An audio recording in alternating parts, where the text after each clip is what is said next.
Hey everyone, this is Tassinix, and welcome to Plotting and Scheming. I'm here with my co-hosts, Dagger and TJ. We're covering Season 46, 3 versus 3 Grand Arena Championship, Week 2. Good evening, guys. Dagger, TJ, how y'all doing? Doing good, buddy. Doing good. Solid week coming off a 3-0, so I'm pretty happy and sad Nice. all at the same time. Nice. No, I dig that. Dagger, what's good? I played my last round, and I'm glad 3v3 is almost over. Fair, fair. Always a ray of sunshine you are, thank you. Well, let's with it, I myself, went 1 and 2, so it's been interesting because there's been a lot of really cool lessons learned, a lot of terrible mistakes and sticky situations. So it's been an interesting season. It kind of sucks that it's like if you lose, it's bad. It's bad. You jump a lot. Because I think I started week 1 at rank 28. I went 2-1 and started week 2 at rank 30. So riddle me that. Yeah, I started in the 20s, went 1 and 2, and was like at 100. Yeah, good stuff. All right, so right into it then. What worked this week? TJ, let's sound off on that. Pretty much everything worked this week. Not a lot. And I should sound happier about it, but with that comes the experience of great. We'll see what comes up next week. Biggest thing that worked was SLK, and SLK on layup. 3 and 3, 3 up, 3 down. They put it up, I knocked it down. It all worked just fine. Went through all the mechanics of it, went through all the pieces and everything, did it exactly as it was supposed to. Amen. I too, I had 2 fights with Slacker versus Leia this week. One was early in the week. It was Leia, R2, and Old Ben, so no Drogon. And I was like, I've seen some win rate for Slacker, Watt, and crew for that. Yeah, that shit did not work at all. Right.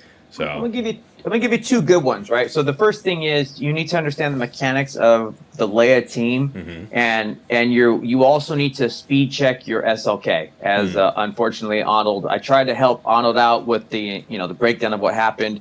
He showed my video that I recorded for him, but the part where it didn't get to my mechanics, his SLK this week is slow, so he did not get to do the poke on Drogon. Drogon got to go, and therefore he lost. And you lose badly. So what happens? What What's happens? Because the other time I did Slacker this week, it was with Slacker, crew, and Malicos, and that was smooth as butter against the full bird with Drogon and R2. No problem for me. So what happens if you don't go first? Tell the good people what happens. It's if you do not go and you don't get to poke Drogon, here are the steps. Step 1, you lose. Here's why you lose. Leia will put everybody into stealth. So she will stealth. It's not R2. Leia will stealth out Drogon. And then because you don't ever get to hit him, the amount of damage that your team takes is so obscene because of the stack from R2 that what ends up happening is you just, as Dagger would say, you get piped. And people go explode. It's really bad. So you have to go before Leia gets to go. If you do not, don't do this counter. Just hands down. I don't care what team you take in. It is not so simple as to say you take Malicos and crew and you win. You have to be faster than their Leia. Okay, fair enough. I'll give you 1 second good one, and this is not mine. I saw it be done, so I decided to try it against one of my opponents. Star Killer versus Jabba. With the riposte, feels very good. And even I helped out Danis, so apparently Danis got to do it on Fatal because it was like, and it was his theory, but it was Mr. Hunksteel, so Charles in Erodium, who then gave it to Brock, and I saw Brock do it one time. So I was like, well, I guess I'm going to go for a 2-shot on the Java because I had everything was going right. Okay. And it works very well. You end up, I felt great. It gets a little hairy, right? as you're waiting for everything to go through, but you just eventually hold it down, and then she dies, and then they die. And then because once the chrysanthemum goes the first time, then you're on Jabba. Just finish Jabba off, go back and kill off chrysanthemum. It's in my history. Did great. Felt good. Probably do it again. Don't set Jabba on defense. Yeah, yeah. There's a few pretty deliberate ways to go about getting rid of him. All right, let's get to Dagger's highlights. So, what worked for you this week? Well, the only surprising thing was finding use for Afra, I guess. It's been a long time trying to find use for her. Yeah. And I've talked about that on this before, where it's just like, I feel like she overkills or just falls short of killing stuff. So I found a good spot this, I mean, in these last 2 weeks, I only played one round last time, but I was able to use her effectively, and that felt really good. Yeah. On who? Since it's a matter of public record already. Oh, yeah, Zori, Malgus. Pretty clean fights. Oh, Zori and Malgus both, I see. Well, that's pretty cool. Just nothing fancy, just, again, finding use for her. Yeah, right? Zori doesn't surprise me, but Malgus, like, you mean like full with DR, BSF? I'd have to go back and look week one. Okay, yeah, I'd be curious because, like, if it can actually take on the top notch, that'd be pretty nice. Nice to know. Yeah, I don't think it was both DR and BSF. Okay, all right, fair enough. But that's all I got. Yeah, for me, it was a pretty interesting week for learning stuff. Seer Cal Fulcrum just gets stomped by your Malgus team of choice. I used Sith Marauder and Sass on TJ's recommendation. I think I slightly mismanaged it being the first time I did that, and I ended up losing Sith Marauder. But smooth sailing, and then I didn't really have much need. Somebody set Akbar Leia Stormtrooper Han on me. I want to say it was an Akbar Cron. It had good 3, 6, 9, good stats, both Omicrons.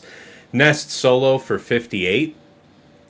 What else we got? Anything that is the... Oh, you reminded me. Bosk, Malgus Sass Sith Marauder, I did take on with Boss Grief Mando. That's not surprising, but, like, without BSF there, that is pretty much a snap. You were going to say?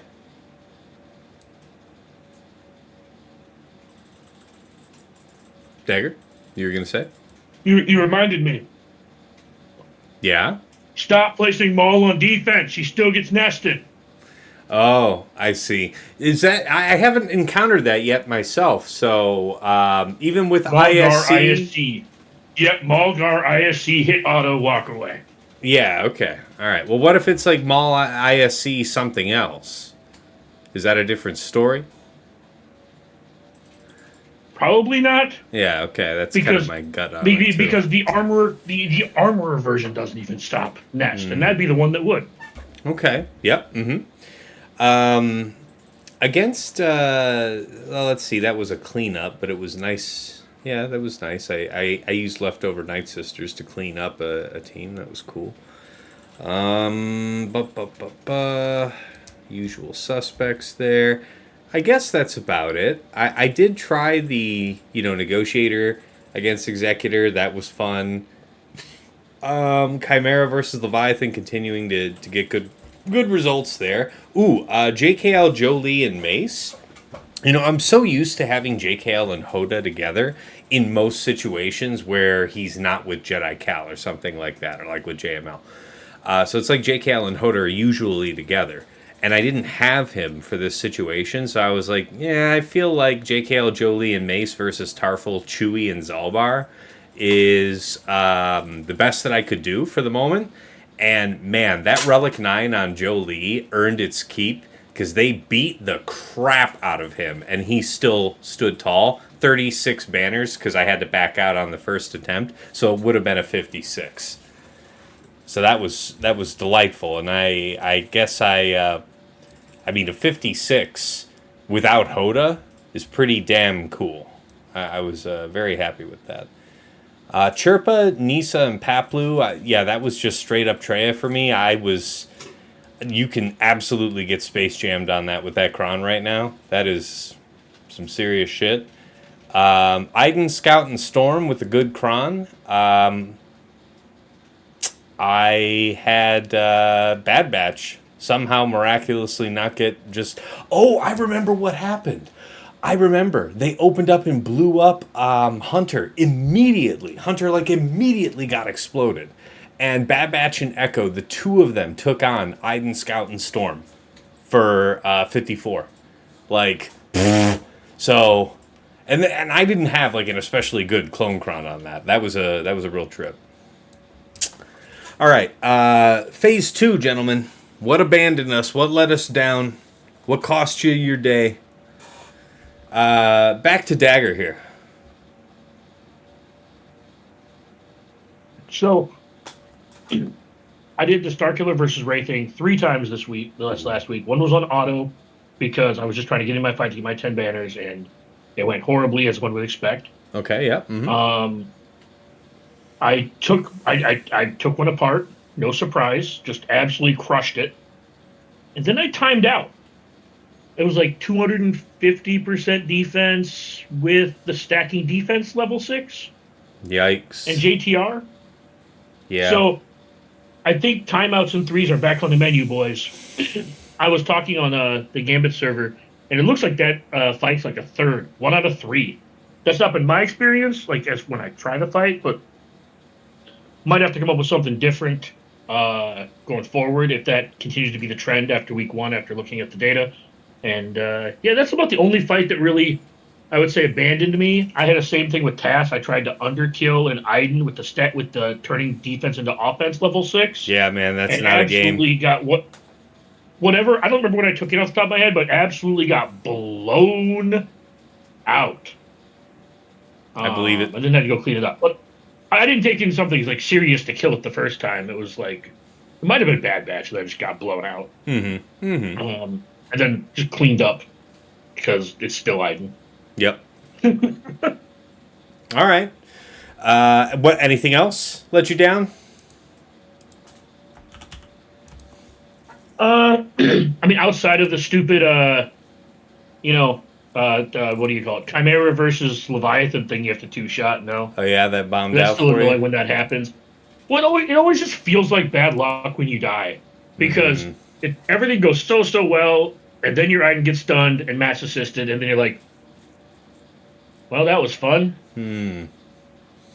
Yeah, that would be unfortunate. All right, fair enough.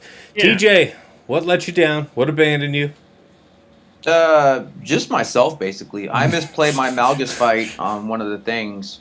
On what? My Malgus team. It was on Seer. I was taking it. I didn't need to take it, but I was it was on Arnold's team. Tell me about the composition. Seer what? It was Seer, Malicos, and Crew. Okay. It was with the Seer Kron, not Malicos, so he was not taunting. But where I was making the mistakes is I was pushing hard on Malicos, which was pushing him into more stacks. So I didn't play it correctly.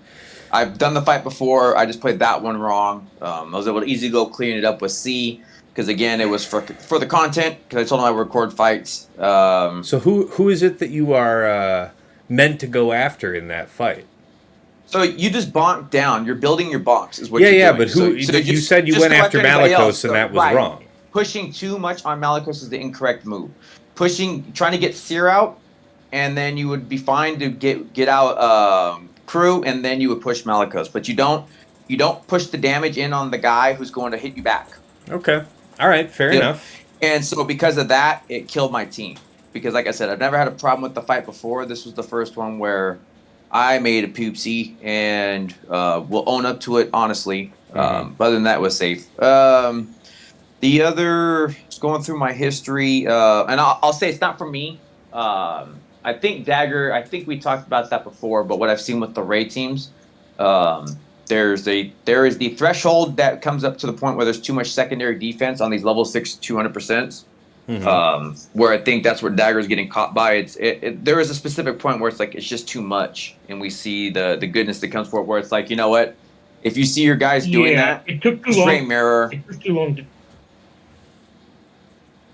Yeah, yeah. So it's like I've Yeah. seen it. I saw somebody else get caught by it too, where the defense is just too gross, and we Yeah. get back to the old school again. That's solid The advice. That's solid advice for the people. If you're scouting your opponent and you see that their array is packing a really serious set 11 cron that's got a high defense secondary stat and has that stacking defense up to 200% for unaligned yeah, force users, like strongly consider saving your ray for the mirror so that your star killer is not at risk. That right, it'll destroy right. any number of teams, and apparently, as I've learned here this evening, including Jabba for the time being. So that is fascinating to think about. But yes, I, if you're gonna get jammed up doing Star Killer, absolutely save Ray for Mirror. I will say this week, and we'll get to it, but the other one I saw, and it was me helping that I saw the fail on. I Okay. know it caught Danis too. Is the high defense on the Tuscans? You can't. Oh yeah. You can't just go assuming that everything's going to work like it did, right? Because I was helping Mhm. Heinze. We were doing the stream, and I didn't give it the respect. Heinze took 311% armor pen on a Qui-Gon Jinn team and took it against Tuscans with, say, damn near 200% I saw defense. that fight. That was Okay. nuts. And it was like, They shrugged. whoa. They were like, "Huh." Yeah, and it was like, because it didn't do its job. And I'm like, now, granted, he didn't do 20% added armor pen. We didn't have any stuff like that, but you wouldn't think it would matter with that much armor pen on top of Yeah. that much, and it Yeah. did. So it's you just can't go in, and it's like even I shrugged it. It's just like, yeah, you just take Qui-Gon Jinn. Because of that, he lost his match. But it's like something for me to take in for myself to say, well, one, I might be trying that myself because Tuscans are still monsters on defense Always because are. they're just awesome, and they're a staple. And if you don't got them, get them because they'll do wonders. I'm not a big fan of 3 versus 3 Omicrons, guys. I only have, I want to say to date, 3 of them for the murder droids, and then this one. It's a big deal for Tusken Raider. And just another note here: whenever you're fighting it, I've made this mistake myself, and I had an opponent made that mistake against me this last week. If you are using any type of like sniping team or one-shot killing team to take on the Tuscans, and it's at a point in the fight where you're not sure if you're going to survive to be able to kill everybody, but you have the opportunity to snipe out or take out one, you take out the Raider. And be careful that you're not taking out the summoned Raider. You want to take out the original Raider. A lot of people think it's better to go after the Warrior. Maybe during the Tusken Datacron back a couple sets ago when Warrior level 9 was a thing, maybe there was some reasoning to that. But if you snipe the Warrior and you leave that Raider, you're in the same predicament. You're still on a 3 versus 3 fight. It's bad. Yeah, it's a tough situation, especially with what TJ's saying with the high defense that people are having. I'm definitely fighting people that have just way better optimized crons than mine. Just after this first conquest, so it's absolutely true that do not mess around with the defense. Save a very powerful team. I strongly advise against Boss Dad Bod Mando, Boss Grief Mando. There is no good bounty hunters against that particular block of stats on the Datacron. It's incredibly punishing. I don't know if you had anything else you wanted to add in on that. I'll add the one. I'll only add the other piece because we were going through, and you guys talking about the I didn't add red still destroys that. I don't care what the level 6 is. So yeah, but I've seen that. Like, what say you about the necessity for base? No, K2. K2 is good enough. K2 has been me base solid. isn't necessary there. Right. But I will say this: if you have a rebel damage reduction, yeah, Radis trivializes Riva. Oh my god, it was it was one of the it's easiest just even with 400%. Yeah, even with the 400% right now with these crons, ad red is just it's a tricky setup, right? Don't get me wrong. If you don't have ad red or if you pulled it, it's a different story. Mm-hmm. But it was just like, just went in, just one side or with some ad red. I played with different levels, right? The level 6 was consistent this week for me. Everybody did Iden Cron with the 400% stacking on the defense. I played with different variations of the rebel crons. All of them felt very good, and now I just need a K2 base from this week with me. Obviously, where we're at, Higher Relics was doing good things with Saw and Krex. So I think that's the one. Yeah, we're good there. Fair enough. Fair enough. Okay, as far as me and what betrayed me this week, so let's see. I already told you about that Slacker Walk crew failing me on that lesser Leia comp. Lesson learned there. I really have moved on from the JML versus Leia thing. I had a success with it. I think I had 2 successes with it in the first week, but maybe that was against. No, those are people with good crons, but it feels very inconsistent and dangerous. And JML slam dunks a whole bunch of things right now, up to and including Lord Vader. I've had a bunch of opponents be able to do that to me since the start of the season, so I don't think I'm breaking the mold with disclosing that. But that's one of those things. You don't want to use a Galactic Legend and drop. Like, it's greasy. So what else let me down? Those were all desperate. Let's see. Yeah, I tried to do Mother Talzin and versus Jabba. Spoiler, that did not work once. What else is there? While you're looking through that, yeah, looking through Insight, if you go and look at Slacker Armorer Crew, the win rate looks pretty bad. But if you go and look at the fails and the successes, I had it filtered by Datacron. I can show you guys this afterward. But while you're going through your stuff, it looks relatively consistent if you go first. Once you start looking at who lost. Okay, I can probably believe that because the whole point of running the Malicos is for that Malicos unique that says when you get to you have to have the Omicron for it, but it says if everybody was unaligned Force users at the start of battle, then first time each one goes to 1%, or would be taken below 1%, they get taken to full, get a bonus turn and stuff like that. That's your hedge against the worst possible outcome when you're doing this Slacker thing. But I'm inclined to my gut to believe you that you're right. If you're faster than their Leia, then gosh, that fight felt pretty damn in control. Yeah. And I know somebody who put 2 people actually put Malicos on defense this week, and they were 5 for 5, I think, between the 2 of them on using that.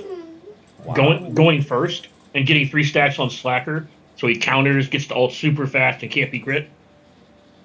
Very nice. Very nice. I mean, super dirty fight banner wise, right? Like you're looking at 50.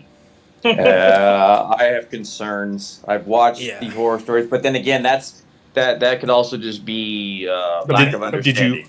Did you see that with people going first though?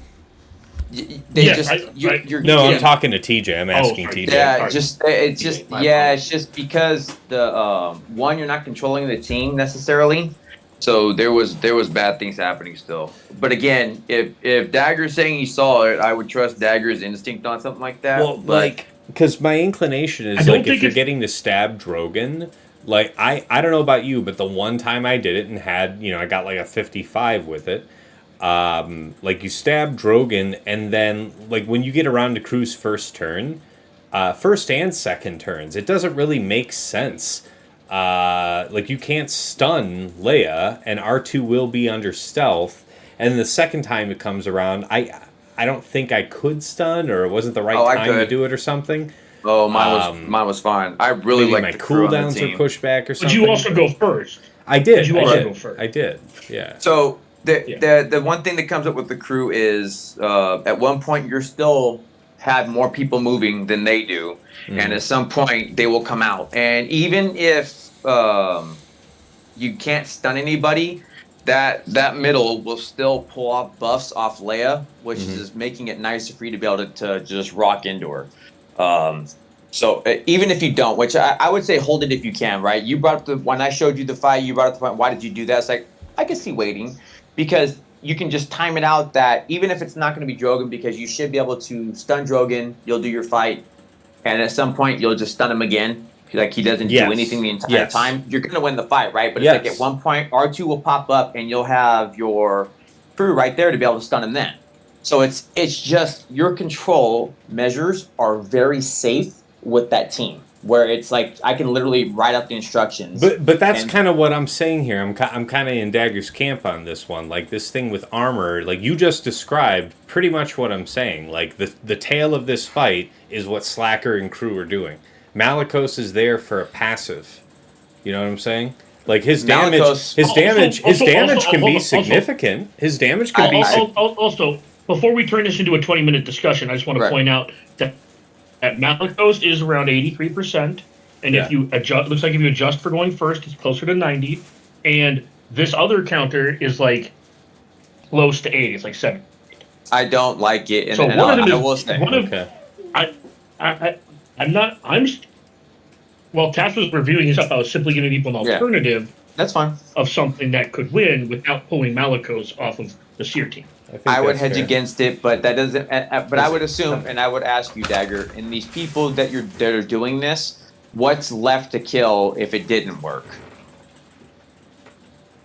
So that's right. So if you go first, if you've gotten it down to Leia, then I think it's a win. If you've gotten it down to R2 and Leia still, I don't like that at all. Because that is still a full fight that you have to deal with. And I have proof on my history of people like, oh yeah, I got rid of Drogon. Oh yeah. Still didn't do anything. So it's with her being a monster, and I think we can all agree it's I know you're not. No. Yeah. I just for anybody listening, the safety is if you're going to use something that's expensive, you want to damn sure make sure you kill that. That it works. Fair. It is not Leia. I think we all have to agree, and I think this is where people are like, Leia's, and they even tied it to Arnold. Leia is not a monster. The Datacron is a monster. And Dagger, I think you said it perfectly. That's what I mean, right? It's like, you're killing the Datacron. Now, SLK has a Datacron right now. Yeah. Even though it's indirect. And I will say, I know you said it seems insignificant. Actually, Drogon is helping you get to your ult really fast. Because if you watch the fights, I've recorded it and done it, he's getting mass crits on everybody. Even when they're stealth, he's hitting 2 and 3 crits. He's pushing back on you and he's critting. So the amount of speed you gain your ult is way fast, in my opinion, to where we can have a conversation while we're talking, and about 3 minutes in, the fight's already over. All right, fair. Okay, well, I would like to point out that Leia is still the best counter to Leia, and it's not close, not even close to close. Thank you for coming to my TED Talk. Okay, so standout defenses, section 3. TJ, go. Come back to me, please. I got a couple I didn't look at, but I actually got some interesting things. All right, Dagger, hit it up. Leia and anything back wall that requires something better than Bad Batch. Okay, all right, fair. For myself, let's see. DR Malik Talon continues to do God's work for me. Forever ago, Fatal had this comp in 3s that was Malik 1 speed faster than DR, and I never looked back. So DR Malik and Talon has proven to be having Malik faster than most of my opponents' Admiral Piet plus 20 speed. So that just hard blocks out Imperial troopers. Like, if Malik gets to put up taunt first, you done, son. You ain't going nowhere. Seer, Malicos, Fulcrum got some holds. Tusken Warriors, like TJ was saying, were really huge for me. Saw, Krex, and Baze continue to hold out well. The addition of Baze in there over Kara just proves to hard stop Qui-Gon, so that's just fabulous. Afra BT1000, I do have both of those 3v3 Omicrons like I mentioned. I had a couple people stumble on that. That's fun. Who else? Yeah, Leia, we already mentioned that ad nauseum. I'd say that's about it for me. TJ. All right, so I'm going to give, I said it when we were coming up, and I don't think people caught on to it, and I put it to the test. The Rebel ability block is a very sneaky, yet great counter. Mm-hmm. Putting Lobot, which we already know is super fast with sortie, Yeah. and putting that level 6 ability block will catch your opponents. And it will do what it used to do when the other setup was there before, right? Yeah, the so droid you ability block, and they're going to try Wampa, and guess what? Somebody tried Wampa, Space and then they Jam. had a 3-shot. So the back wall with a whole bunch of ability block rebel things and just putting all sorts of fun things out there, you really have to play the fight differently and will catch a lot of people. And that's what I was going back to look for, what it did. Also, Inquisitors. Yeah. Inquisitors with the Ufukron are very one, they're the Leia cleanup, right? I think we can all agree they do. They actually do better than almost any GL on a cleanup status that I've seen.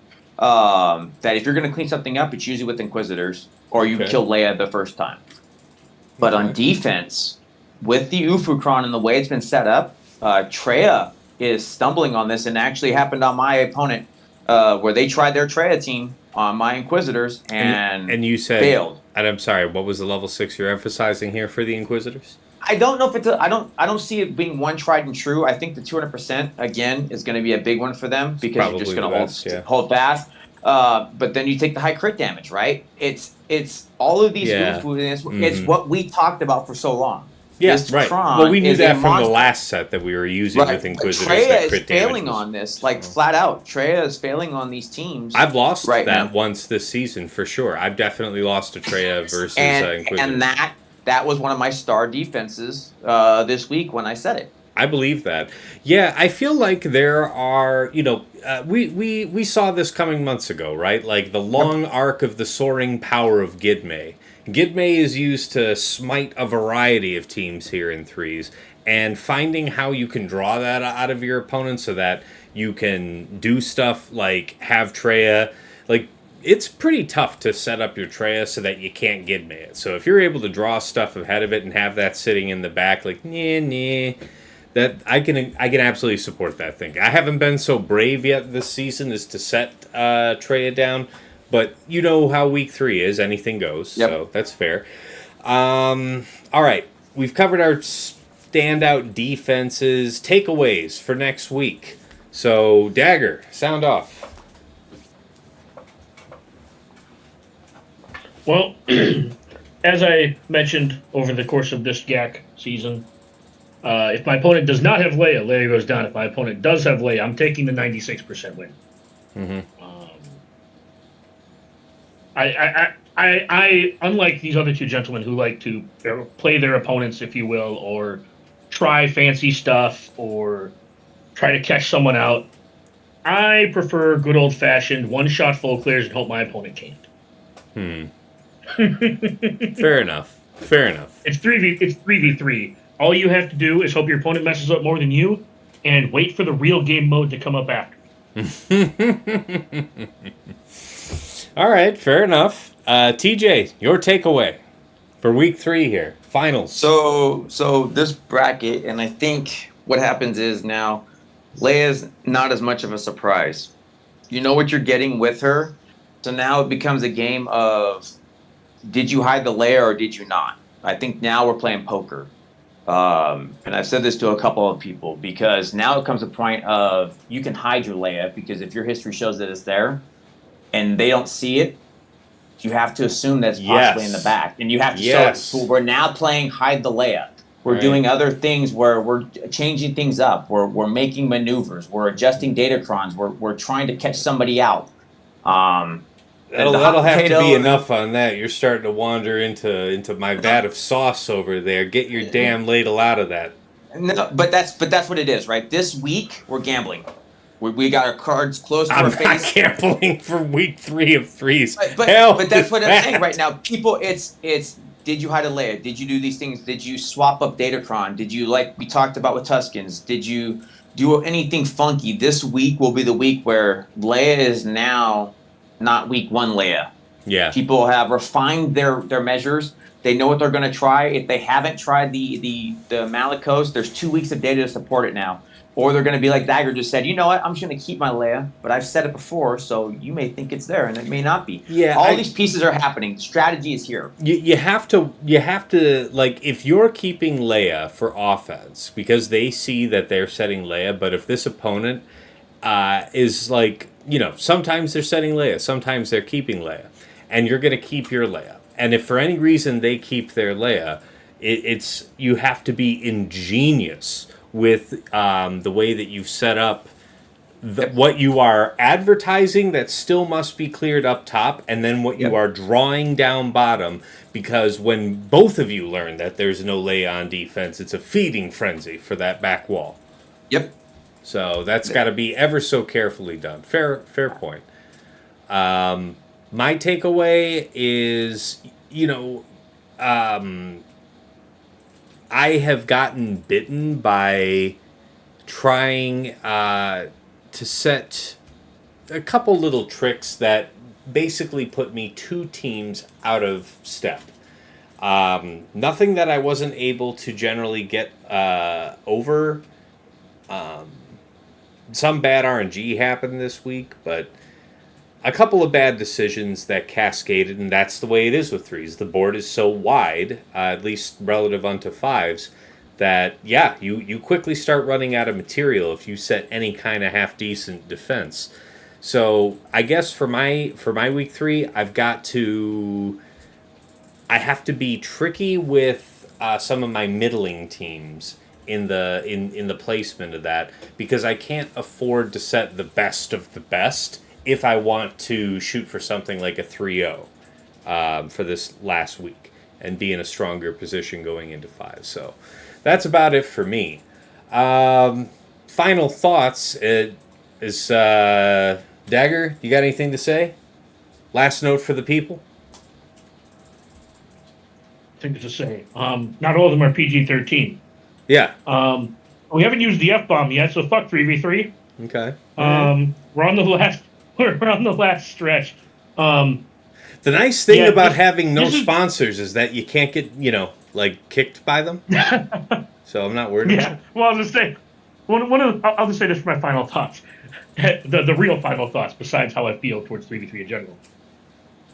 I might do a little more out of the box stuff this week just to see if I can manufacture some entertainment or fun out of this week. Yeah. I don't see any reason, like you said, in taking too many risks. And TJ does need to get his hands away from the sauce. He's not the one cooking this episode. Very good. Very good. TJ, last note. Yep. 1, my shirt says fucking kiss the chef. I am the cook, asshole. We'll step that one. Step 2. He is the one who knocks. Yes, that's right. I am the one who F-bombs. All right. The pieces that are going to be part, like I said, for me, this week is the strategy week. The players that I have in my bracket are all really good players. Schemers. It's all of us, right? There isn't anybody I'm going to put above anybody else. We're all great, and that's great, and it's a problem. So they're all great. You're TJ. I am, which means I'm fucking amazing. We're F-bombing the hell out of today. The strategy is there. I will be doing 110% more scheming with the Plotting Brothers this week than I would normally do, and doing all of my homework. I will plus extra credit. Very good. That's the big thing. Very good. This is the way. All right. Well, my last note, as always, scout. Know thy opponent. Play the man first. Play the game second. And until next time, it's... Oh, wait. I forgot. Guys. I almost forgot. Super cool. I got notes from Sasha. I got his notes here on his week. So let me just rattle this off here, and I'll make sure to comment this as a special bonus section here from him. But solving... So here's his notes. First is solving the Leia problem, a.k.a. UFU level 6 stacking defense is the bomb. After terrorizing the Swugga community with lots of hard stops or requiring risky multi-shot counters that ate up multiple GLs during the first week of 3v3, it felt like this past week a consensus was starting to form around Slacker Malikos' crew as a reliable one-shot. Malikos' vulnerability on D with his own level 9 Datacron made the price more palatable, but I think the real hero is that Ufu stacking defense on level 6. That squad gets super tanky and is able to survive, while Slacker and Malikos ramp. I did use a JML Jedi Cal JKL counter successfully one of the matches this week, but I felt it far less certain against an R2 Drogon comp. I wouldn't be surprised to see some countermeasures this week with people setting bays or another Rebel tank instead of R2 just to try and hide Drogon from Slacker's stun. Next from him is Of Mandos and Murder Bears. I invested in relics and remods on both ISC and GAR and was excited to keep them on offense to see what they could do under Maul.